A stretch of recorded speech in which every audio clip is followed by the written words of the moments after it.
Opinion non déguisée, aujourd'hui avec Hans-Ulrich Jacob, président de gigahertz.ch.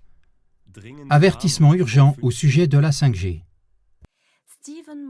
Steven Mollenkopf, PDG de Qualcomm, le fabricant américain de puces électroniques, est convaincu que le nouveau standard de communication mobile 5G, c'est-à-dire la 5e génération, va déclencher une vraie révolution. Il compare même ce changement à l'introduction de l'électricité. Le nouveau réseau fournira aux consommateurs une meilleure transmission des données, permettra de surfer 100 fois plus vite qu'aujourd'hui, rendra possible la conduite en véhicule autonome grâce à des temps de réaction ultra courts et traitera d'énormes quantités de données dans l'industrie. Le plus grand opérateur de téléphonie mobile suisse, Swisscom, prévoit d'introduire le réseau ultra rapide 5G dès cette année 2018 en avançant de 2 ans le lancement initialement prévu pour 2020. Aujourd'hui en Suisse, les réseaux existants transmettent la 2G, 3G et 4G dans la gamme de 790 MHz à 2,6 GHz maximum et ne doivent pas émettre plus de 5-6 volts par mètre, selon le réseau. Pour qu'à l'avenir la 5G puisse traiter les énormes quantités de données dans les plus brefs délais, il faut toutefois utiliser des fréquences plus élevées. À partir de cette année, ce sera 3,5 GHz et plus tard dans la gamme des micro-ondes entre 6 et 100 GHz. Cependant, au-dessus de 7 GHz environ, les ondes sont tellement courtes qu'elles se répandent bien plus mal et sont plus facilement arrêtées par les bâtiments et les arbres. Comment ces hautes fréquences doivent-elles être transmises et qu'est-ce que cela signifie pour l'homme et l'environnement en termes d'exposition au rayonnement ? L'association suisse gigahertz.ch, qui travaille depuis des années à la protection contre les effets nocifs des rayonnements électromagnétiques, s'est penchée sur ces questions.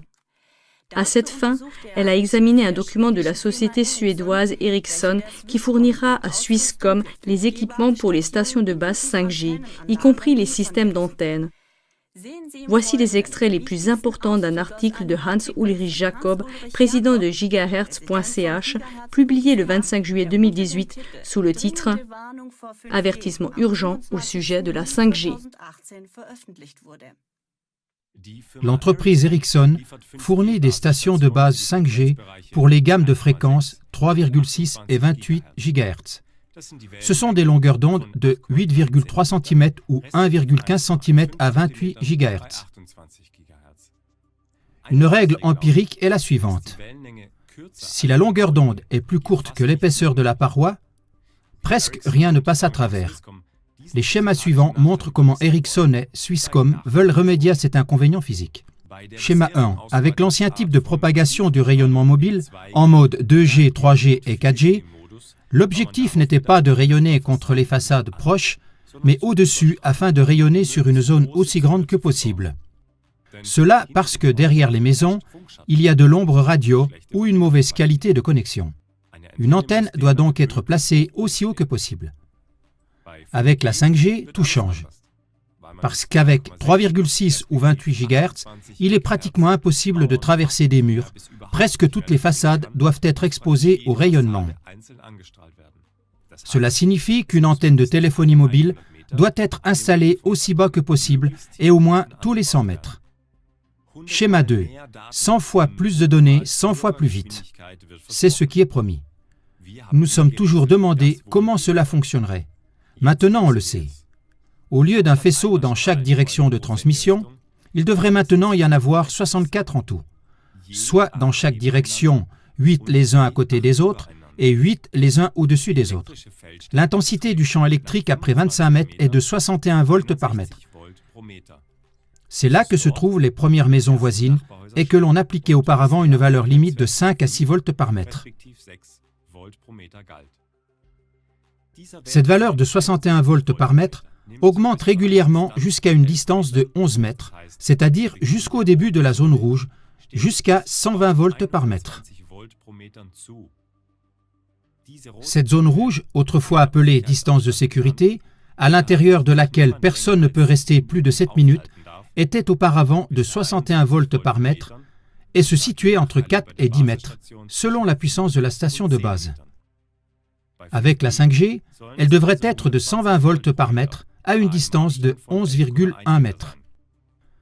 La CIPRNI, qui se nomme elle-même la Commission internationale de protection contre les rayonnements et qui en fait n'est pas une autorité mais une association purement privée, a déjà adapté ses recommandations pour qu'elles correspondent à la 5G.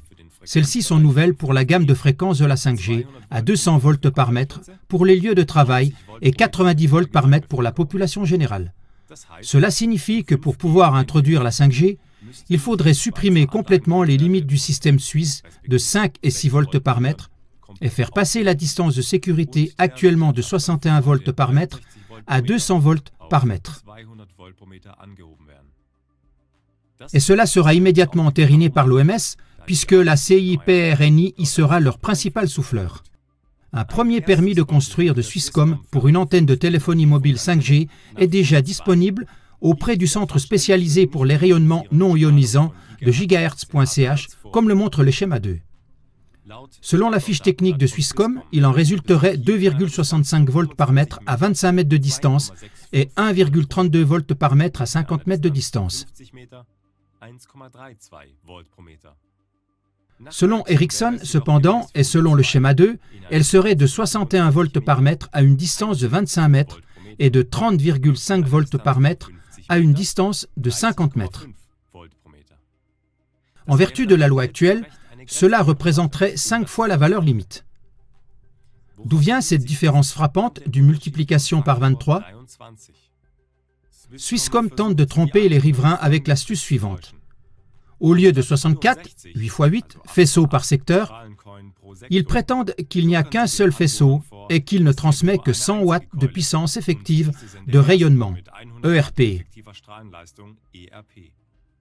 Si on compare sur la même fiche technique la puissance d'émission du service 3G, SUTM, dans la bande des 2100 MHz, ce sont même 1000 watts ERP par secteur qui sont déclarés. Donc un nombre 10 fois plus élevé que les prétendus 100 watts de puissance d'émission du service 5G. Ici même, le profane le plus ignorant doit remarquer qu'on nous ment et qu'on triche tellement pour la 5G que les murs en tremblent.